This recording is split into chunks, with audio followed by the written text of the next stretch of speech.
So as you can tell, we have all of our stuff.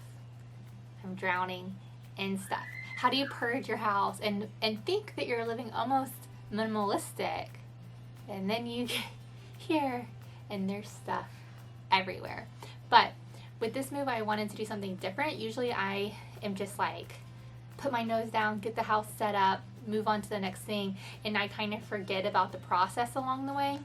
And so I don't know if it's because like I'm not working right now, trips, he wasn't here and back to work, and I just thought it would be fun to kind of document the process from start to finish. We finally got our household goods, but the night before they came, I recorded an empty house tour, and then I've been kind of recording here and there of setting up the house. And so I thought it would just be kind of fun to like record the process of going from an empty house to boxes everywhere to it becoming a home.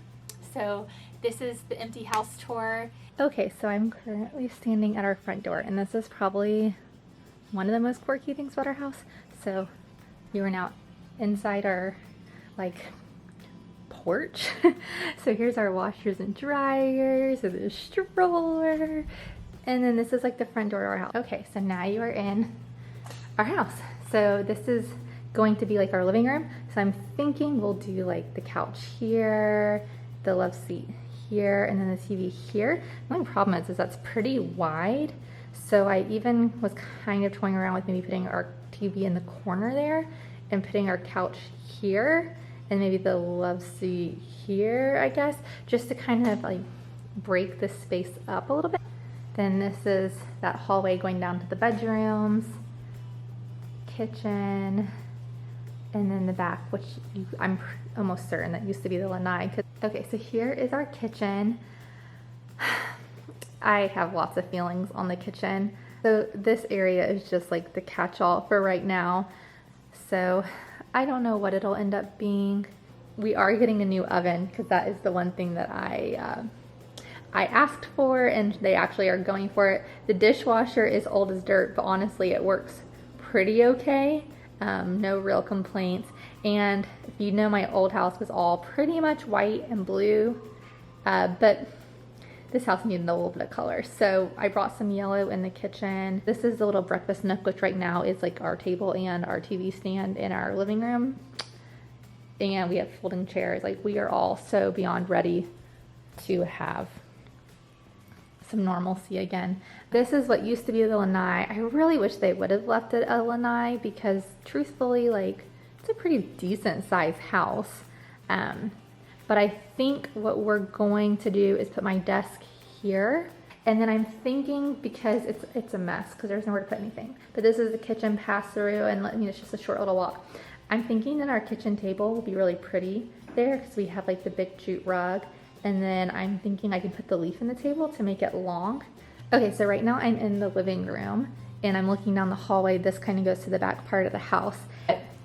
Off this way is the kitchen, and then the first room is Landon's room. So we decided to split the boys back up. We are going to do his room kind of like the Pirates League, like transformation thing at Disney World.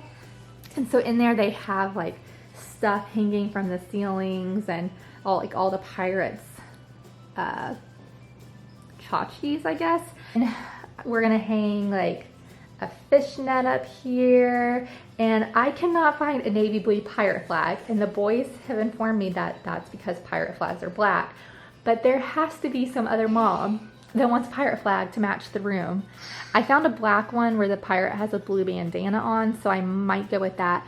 But in the Pirates League, they have like the flags hanging from the ceiling and like little pennant banners. So I was thinking we would just like figure out a way, because this isn't our home, to nicely hang some stuff from the ceiling and make it like a little pirate room. So these two closets are going to be our garage. Unfortunately, we don't have a garage in this house, which really stinks. This is the boys' bathroom. It's also going to be the guest bathroom.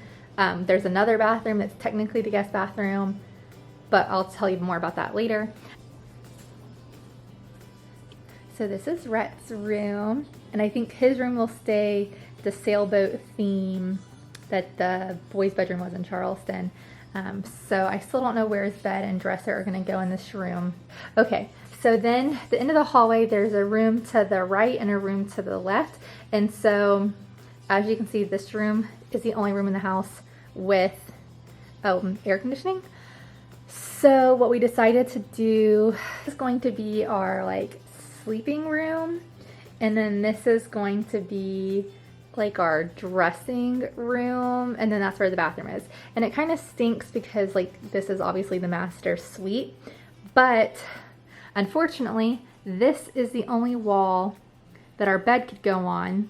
Our headboard is so tall that it's going to end up blocking most of the window, which isn't that big of a deal, except this room is the absolute hottest room in the house.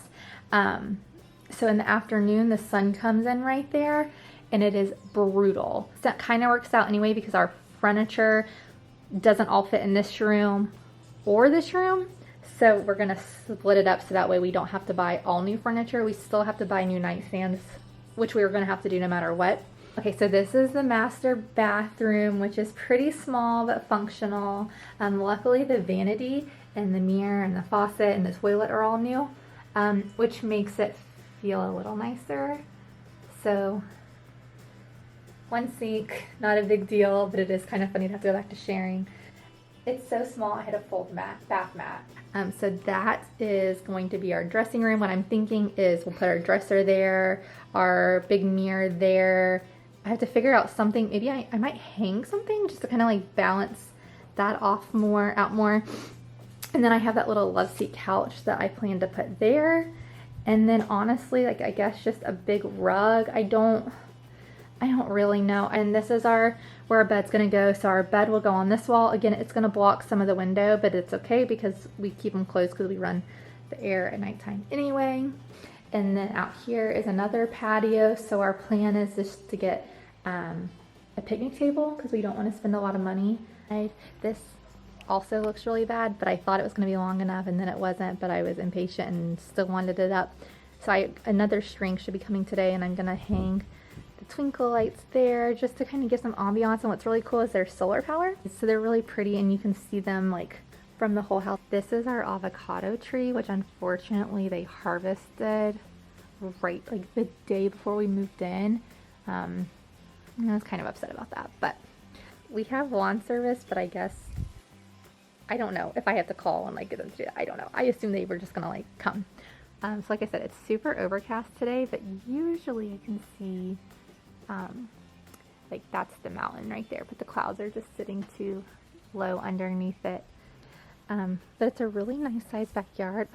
For Christmas, I'm asking for a hammock to put in that little nook right there, and that goes around. That's like our bedroom, and then there's like a fence back there, but that is it. That is the house. So there you have it. There's the empty house tour. It's funny watching it back. So I took that video on Wednesday, and it is now the next Tuesday, and things are already different than I thought they were going to be. So I'm already glad that I filmed it because it is fun to kind of watch the house evolve and transform and have things find homes, and it's something that I really enjoy. So this is more for me to remind myself of everything that I went through. This is why we cannot live like this anymore. Say, house tour!